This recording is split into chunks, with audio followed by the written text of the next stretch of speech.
છોટાઉદેપુરના ક્વોંટ તાલુકામાં ધોધમાર વરસાદને કારણે જનજીવન પર અસર જોવા મળી રહી છે। પાનવાડ ગામ નજીક આવેલી ધામની નદીમાં નવા નીર આવતા ગામમાંથી પસાર થતા ડાયવર્ઝન પર પાણી ફરી વળ્યા હતા।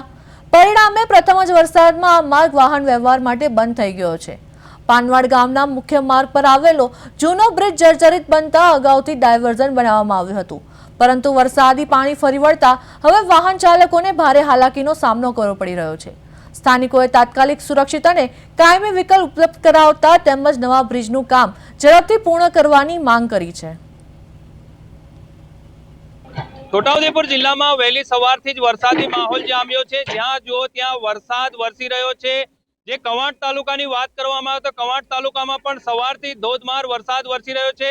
હાલ આપણે પાનવડ ગામમાં પહોંચ્યા છે। આ પાનવડ ગામની ધામણી નદી છે। ધામણી નદી ઉપર એક ડાયવર્ઝન આપવામાં આવ્યું હતું। ડાયવર્ઝન ઉપર પાણી ફરી વળ્યા છે। જે આ બ્રિજ છે, જોઈ શકાય છે દ્રશ્યમાં કે આ જે બ્રિજ છે તે જર્જરિત બન્યું હતું। જર્જરિત બનતા બ્રિજ પરથી જે વાહનની અવર જવર બંધ કરવામાં આવી હતી અને ચાલ ચલો એક ડાયવર્ઝન તંત્ર દ્વારા અહીંયા આપવામાં આવ્યું હતું, પરંતુ આજે વરસાદ જે રીતે વરસી રહ્યો છે કવાંટ તાલુકાની પાનવડ ગામની અંદર તે ધામણી નદી છે, ધામણી નદીના પાણી જે છે તે ડાયવર્ઝન પર ફરી વળ્યા છે। લોકો જે છે તે મુશ્કેલીમાં મુકાયા છે।